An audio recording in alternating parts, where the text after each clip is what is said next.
There's a famous quote that says, holding on to anger is like drinking poison and expecting the other person to die. I heard that quote 1,000 times. I saw it on motivational pages, I heard teachers say it, and honestly, I thought it was stupid. I thought it was something weak people said because they were too scared to get revenge. For 3 years, I woke up every single morning with a burning pit in my stomach. It felt like swallowed glass. I spent my days obsessing. I spent my nights plotting. I wanted the person who destroyed my life to suffer. I wanted him to lose everything, just like I did. But while I was busy watching his life like a hawk, waiting for him to fall, I didn't realize that I was the one dying. Slowly, painfully, and completely alone. My name is Leo, and this is the story of how I learned that forgiveness isn't an apology to your enemy. It's a rescue mission for yourself. To understand the hate, you have to understand the love. Marcus wasn't just my friend. He was my brother. We met freshman year. We were the dream team. I was the coder. He was the salesman. We built an app together. It wasn't just a project. It was our future. We dropped out of college for it. We put every cent of our savings into it. My parents even loaned us $10,000 money they really didn't have because they trusted me, and I trusted Marcus. It happened on a Tuesday. I walked into our shared workspace, and it was empty. Not just nobody is here empty. I mean cleared out. The servers, the prototypes, the laptops, gone. I checked the business bank account, 0. I checked our joint savings, 0. I called Marcus. The number you have dialed is disconnected. It turned out Marcus had been planning this for months. He sold our proprietary code to a competitor behind my back, drained the accounts, and moved across the country. Because the intellectual property was technically under the LLC he filed, the police said it was a civil matter. Lawyers told me it would cost more to sue him than the money I lost. I was 21. I was bankrupt. I had lost my parents' retirement fund. And the person I trusted most in the world had looked me in the eye, smiled, and stabbed me in the back. You might think I moved on. I didn't. I got a job waiting tables to pay my parents back. Every shift, I thought about him. Every dollar I handed to my parents, I thought about him. I created fake social media accounts to stalk him. I saw him buying a new car. I saw him traveling to Bali. I saw him launch a new company with my code. Every time I saw him smile, another piece of me rotted away. I became toxic. I met Sarah a year later. She was amazing. Patient, kind, funny, but I couldn't let her in. My heart was so full of hate for Marcus. There was no room for love for Sarah. She would ask, Leo, what's wrong? And I would snap at her. I'd go on hour-long rants about how life isn't fair, about how evil wins. One night, Sarah found me at 3 a.m. typing a threatening email to Marcus that I would never send. She looked at me with tears in her eyes and said, Leo, he stole your money, but you're letting him steal your life. I can't be with a ghost. And then she left. Marcus had taken my money, but I had driven away the love of my life. 2 months after Sarah left, I collapsed at work. I thought I was having a heart attack. I was 23 years old. I woke up in the ER. The doctor told me it wasn't a heart attack. It was a stress-induced ulcer and extreme hypertension. My blood pressure was through the roof. The doctor looked at me and said, Son, whatever stress you're carrying, it's killing you. Literally.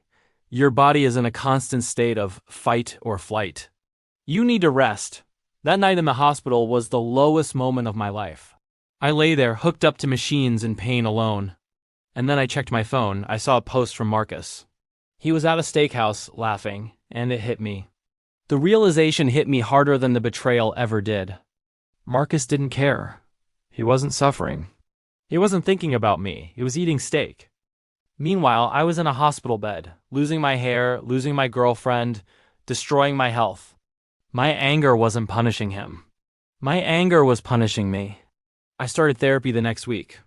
I told Dr. Evans everything. I told her I wanted justice. I told her I couldn't forgive him because what he did was unforgivable. She didn't argue. She just handed me a heavy backpack filled with bricks. She said, "Put this on."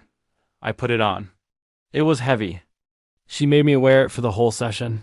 "This is your anger," she said. "Now imagine Marcus is in the room.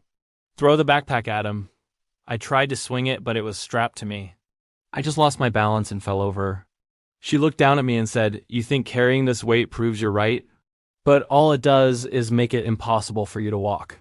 Forgiving him doesn't mean saying what he did was okay. It just means you're putting the bag down. But how? I asked. How do I forgive a monster? She said, you don't do it for him. You do it so you can have your hands free to build something new. Dr. Evans gave me an assignment. Write a letter to Marcus. Say everything. Scream on the paper. I wrote for 3 hours. I wrote things I can't repeat here.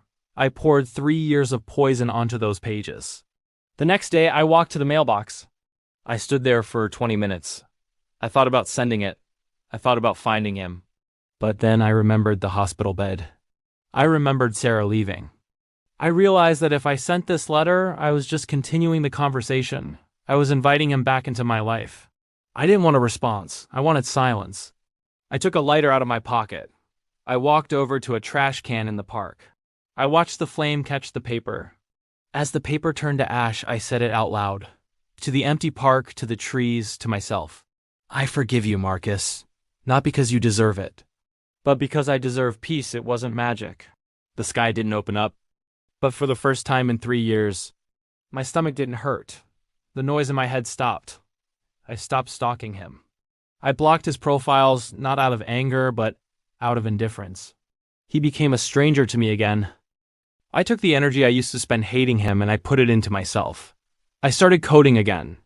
Not for money, just because I loved it. I paid my parents back slowly but surely. 6 months later, I ran into Sarah. She looked braced for impact, expecting the angry Leo. But when I smiled at her, she saw it. She saw that the shadow was gone. We got coffee. I apologized to her, not for what happened to me, but for how I treated her. I told her I put the backpack down. We're taking it slow. But we're talking again, and here is the twist.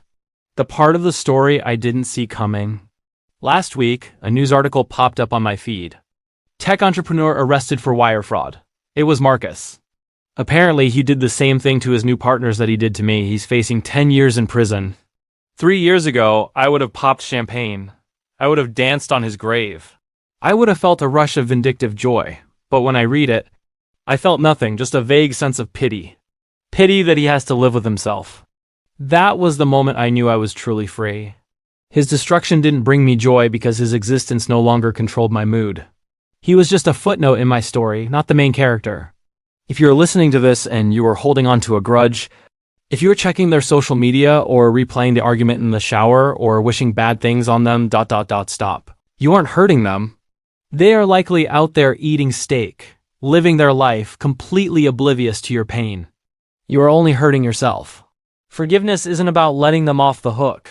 It's about taking the hook out of your own neck. Put the backpack down, burn the letter, walk away.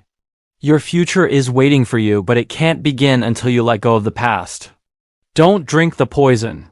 Set yourself free.